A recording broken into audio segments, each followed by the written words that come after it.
All right, what's poppin', everybody? Welcome back to the FNB App Academy 2025. I am your host. My name is Karabo Mohola. This is the perfect place to get all of you guys kickstarted on that winning app of yours. Of course, right now we're currently in the intermediate phase, right? And the last session looked into APIs plus data inputting plus processes. And that session was handled by Bilal Kathrada all the way in our Durban studios. And today, we'll be diving into the user-centric of the app development. I cannot wait to jump into that session. All right, but first, let us meet the creators of the Super Dragon Punch Force game. The winners are the gaming solution at last year's App of the Year Awards. Super Dragon Punch Force 3 comes from a film called Boy Kills World, which is a film that was shot in Cape Town, South African production, alongside American co-producers. It is a action dark comedy that features a game called features a game called Super Dragon Punch Force 2, and we drew inspiration from that, and we thought, that's part of our company. Well, the film is part of our company, and so we thought, let's develop a fighting game called Super Dragon Punch Force 3, which is a sequel for this game, Super Dragon Punch Force 2. We've got a team of 60 people, specifically within South Africa and internationally. It's all about developing an industry within South Africa. So it's making games in South Africa for a global audience. So it's an amazing team, hardworking team, but it's all about making games for a global audience. It takes a lot of effort, blood, sweat and tears from the team, but when you're passionate about something, and it's something that our team definitely is, once you're passionate about something, it comes easily. So for us, it took us 18 months to develop it, but something that we're really proud of.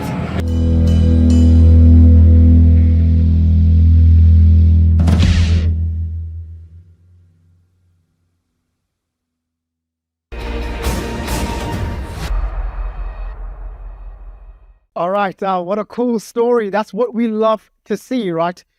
Making games that appeal to a global audience. Of course, those are the stuff that we love to see right here at the App Academy. But also, we love to hear from you guys. So please keep engaging and talking to us on social media. Don't forget to hashtag FNB App Academy. All right, with that being said, let us see what you guys have been up to this week on social media.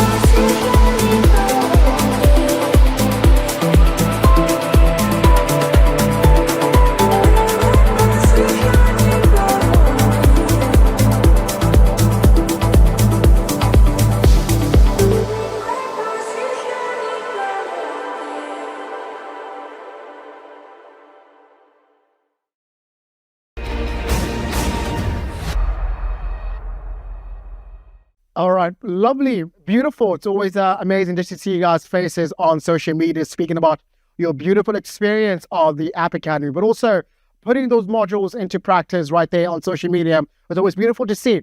All right, awesome. This is the time right now where we jump into today's lesson, talking about the user-centric of the app development with Abdullah, all the way in our Cape Town studios. And of course, speaking about the user-centric, Abdullah is the developer of the user-centric Quran book app, right? So cannot wait for Abdullah to be taking us through this session today. All the way from Cape Town, Abdullah.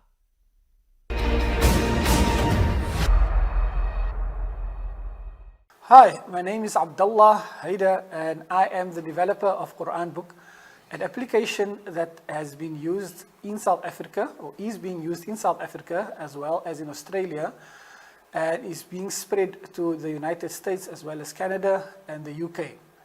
So through developing this application, I've come up with a framework that will help you take your app from idea to market in a way that you will guarantee to be successful and that you will not waste your time and your money. And I'm here to share that framework with you today. And the framework revolves around users. So it's not something that is, like anything code related today, it's mainly about before you get to the code, what should you do?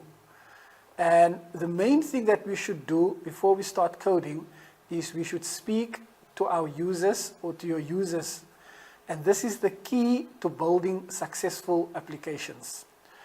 So we've used the users framework, is something I've coined last year, and it helps you take your app from idea to market. Many software developers, they have ideas, but they will go and they will build their ideas in isolation. So they will build an idea, and this app that they build, they will come to market, and they will realize that not many people are interested. And the reason is because they have not involved people in the development of the application. They developed it in isolation, and for this reason, building application in isolation often leads to failure. And speaking to your users will help you overcome this. So there are common myths that exist out there as to why you should not speak to users. And people are afraid, firstly, of talking to people that they don't know, because most of the times your users will be people that you don't know, because you want your app to grow. And there are two common myths that I've discovered over the years in speaking to people. And one of it is, what if my idea is good and someone steals it? The reality is, ideas are not what provide value. The execution of those ideas is what actually provides value. So if you can execute your idea, then you are providing value. But now you need to know that you are executing an idea that is actually wanted by people or that people need, not an idea that you execute in silence, and then one day when you come to market, no one is interested in your idea. So that is the danger of keeping it a secret and not wanting to share your ideas. If someone else steals your idea, that's a risk you must be willing to take. And the execution is where the value lies in. The second myth that many individuals have is, what if I fail? What if my idea is not successful? What if it's not something that people don't want?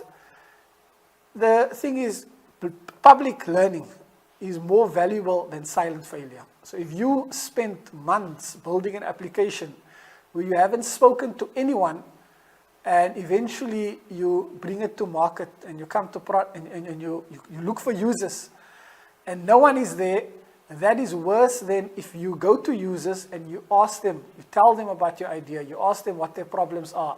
And if they tell you it's not going to work, then you would have saved yourself money, time, energy, and you could spend that time, money, and energy on something else. So the reality of silent development is that many developers spend months in secrecy. They don't tell anyone what they're doing, and they hope that when they launch, the users will come. And by the day they launch, then there's crickets, like there's no one. And this is a danger, because it can make you lose hope in development. So without user input, the app often misses the mark. Like if you want to know what the target is, what will make someone use your application, you can't come up with an idea without consulting them. So you have to consult your users in order to come up with an idea that is great, an idea that is sustainable, an idea that can become successful. And silent failure leads to wasted effort and missed learning opportunities. Because when you engage with people and you speak to them, you might have had an idea where you wanted to build, let's say, an application to connect people to restaurants. But then you learn that, every restaurant has different ways of doing things. But then in speaking to people, you come to realize that actually there's a need for people to connect to pizza restaurants only. So by speaking to people, you actually learn and you actually get your idea, you refine your idea in what you want to develop. And for this reason, what we've done is, or I've done is, we came up with a framework that will help anyone go from idea to market. And this framework is called the users framework. Now, the first part in the users framework is that you need to understand that any market you enter has three types of users. The first type of users are what is known as the early adopters. We'll go into detail in the next slide. And the next types of users are the followers. And the users after that are the latecomers. And then, once you understand that your market consists of different types of users, when you enter a particular market, you need to speak to all users in that market. So if you're going to build an application for a restaurant, you need to speak to the customers, you need to speak to the owners, you need to speak to the people that do the financing, because you're going to build a comprehensive application for them. So speak to all users that will be affected by your application and see how you can help them and how best they can get like good use out of the system that you are building. And when you're speaking to everyone, you need to evaluate their needs, right? Evaluating their needs, what they need, what challenges they ran into, what they've tried in the past, and why it hasn't succeeded. So evaluating the user's needs helps you in resolving this and coming to an idea that will help you. And the next thing is that when you start building, don't build an application in its entirety. You build an application and you release iteratively. Like you release small parts at a time. And in that way, you release, then you get feedback, and you move on in that way. And the final part is, in order to show the value of your application, you need to set a price. So the first part of the users framework is understand the three types of users. As we mentioned, when you have an app idea, you want to build an application, and if you don't understand that the market consists of three types of users, you will most likely run into some problems. So the three types of users in any market are known as the early adopters. These are the people that they will try out your product first, they will give you feedback, they will help you in building out your product. And the second group of people are followers. They will not necessarily try out your application in the first time.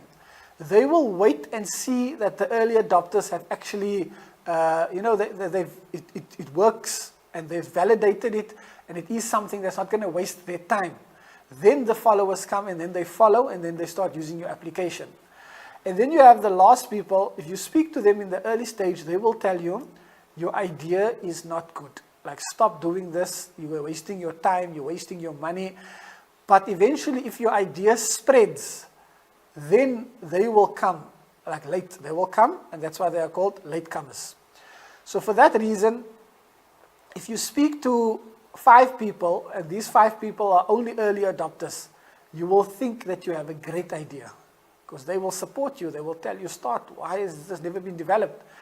And if you speak to latecomers, let's say 5 latecomers only, and they all tell you your idea is bad, you will think you have a bad idea.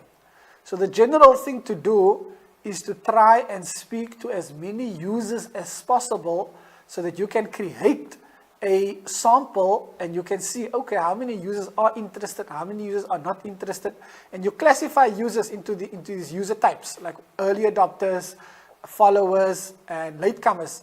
And when you start building, you go to your early adopters and you ask them to help you build your application.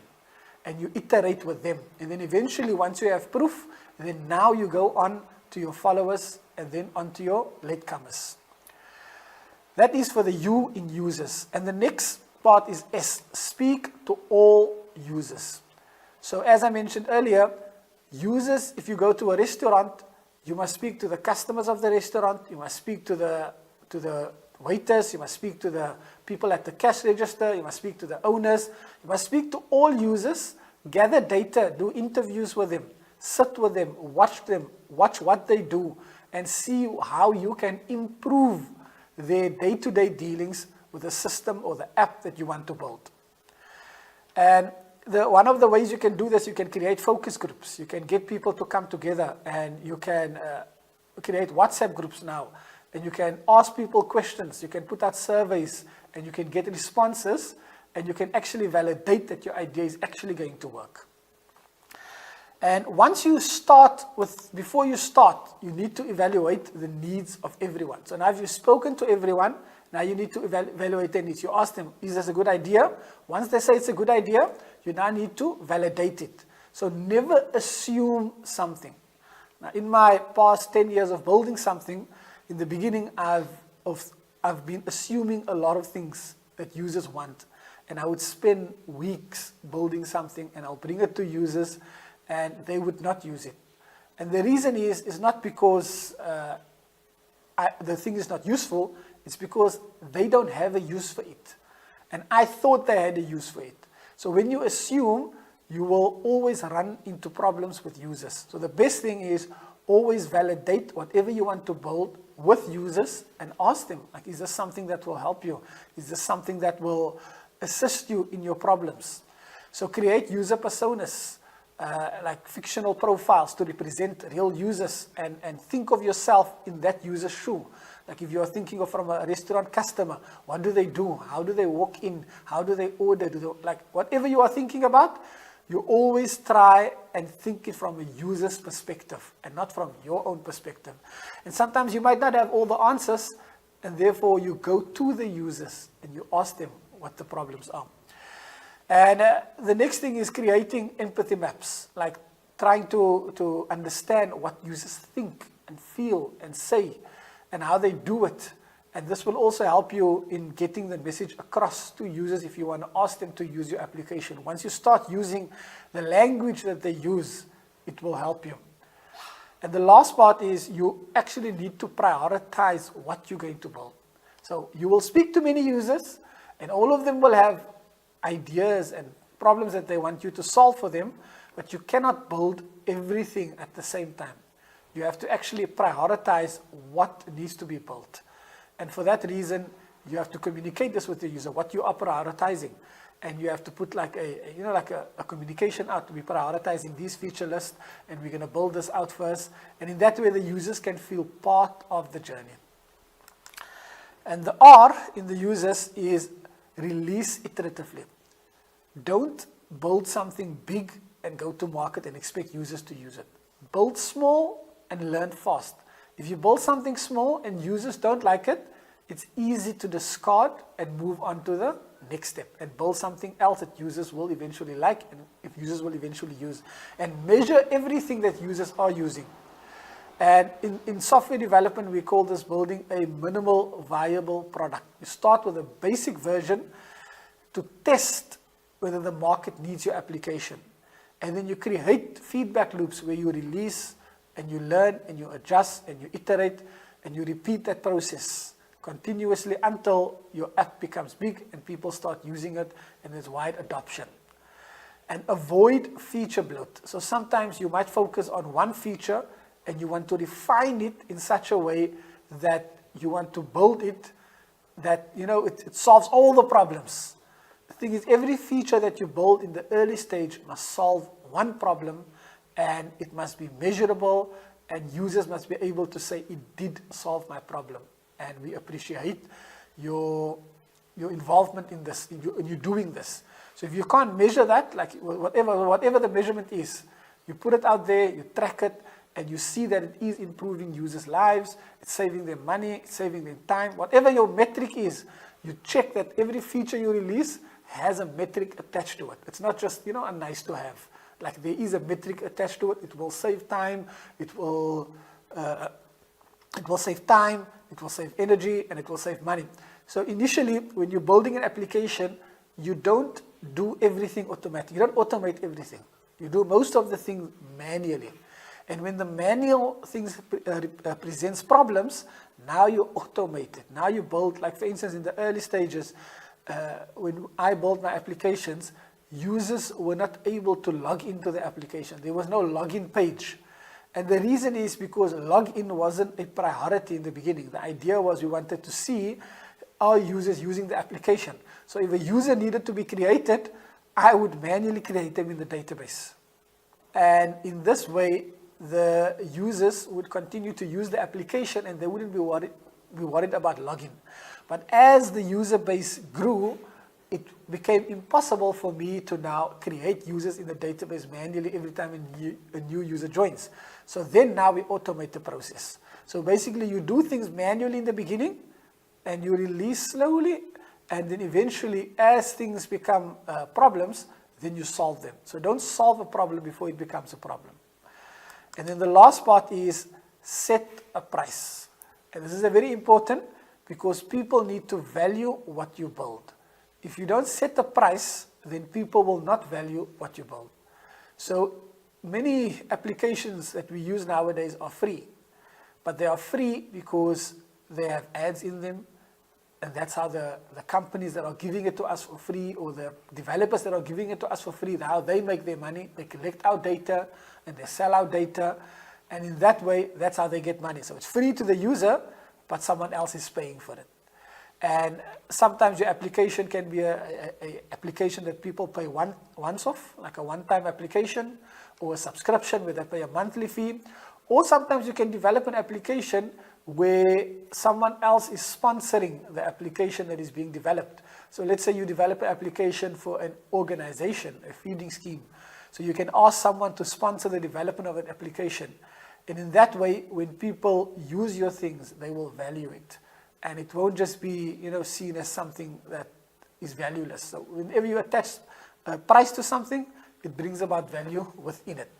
So when you charge for your application, you should charge it on a value-based pricing. So this is a very, very difficult thing to do, especially in the beginning, on how to price your application. It is not an easy thing to do if you haven't done it before. And one of the guidelines I can give you is charge based on the benefit you provide, not just the cost to build an application. So I'll give you an example. Let's say you build an application for a barbershop, and the barbershop, the people can book a haircut, and they can indicate what haircut they want, and then when they come into the barber sees them and he cuts their hair according to the spec on the application. And then, they go off, and now the barber also has, basically, they can email their customers and say, come back if your hair is like this, a particular length or whatever. So if you want to price such an application, how would you go about it? So out there are many pricing models. So one of the ways you could do is, you could say, okay, I will charge per barber. So if a barber shop has 4 barbers, I will charge per barber. But the problem that you run into is that if you charge per barber, let's say per month, on a monthly basis, then what will happen is that most of the times, some barbershops, they will have no people coming to them. And in that way, they're not making money. So if you charge per barber, you're not charging per value. But if you charge, let's say if a barbershop wants to process 100 orders or 1,000 orders, whatever orders, and you charge against that, so now every time the barbershop makes money, you are charging them for that, meaning you're providing value, and in turn you are also getting value. So always charge based on the value you provide, and not on some arbitrary metric that you just think, okay, I'm going to charge per person, or I'm going to charge per this. Everything that you charge for must be value based. It must bring value to you, and it must bring value to the person that is also using your application. Other way to validate your pricing is to validate the willingness of people to pay. Like, speak to people, test it with conversations, mention the price to them and see what their reaction is. In some people will tell you, oh, that price is too low. Some people will tell you that price is too high. And whatever they tell you, take that as feedback and log it and iterate your price based on those feedback that you get from the users. So that is the users framework that I've used to develop multiple applications in the last decade that have launched, with Quran Book being the latest, which is a global application now. So my final thoughts is build with, not for. So don't build for someone, build with them. Talk to your users, build what they need, iterate and grow. Your success doesn't lie in coding alone, but in solving real world problems for real people. So what actions should you take now? Take action And the first thing is, what will you build? Right? Ask yourself, what will you build? And when you pick a problem that you're going to build, speak to 3 users this week, and every week speak to more users and see if your idea is something that will take off. And then sketch an MVP on a paper. Now, in my days, or a decade ago, if you wanted to show someone an idea, you had to sketch it on a paper, and you had to maybe create like some designs on PowerPoint or something like that. But today, you can just go to AI, a Claude or ChatGPT, and all the free versions of it, and you can actually just say what your idea is, and you can say, create me an MVP. And you can take that MVP and you can actually show it to people and ask them, is this something that is beneficial? Is this something that will benefit you? And post your ideas publicly. Don't keep it private. Like, talk to people, tell people about it, and get feedback. And you'll be surprised. Most people are not out there to steal your ideas, but they are out there to help you and give you feedback. Thank you.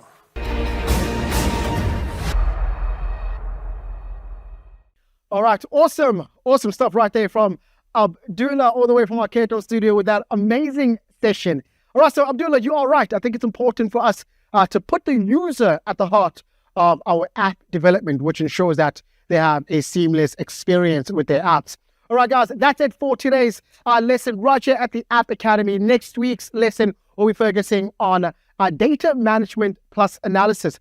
Please don't forget to talk to us on social media. Don't forget to hashtag FNB App Academy. It's always amazing just to get to hear from you guys and see your beautiful faces on our social media platforms. See you guys next time. I am your host. My name is Karabo Mohole. Peace.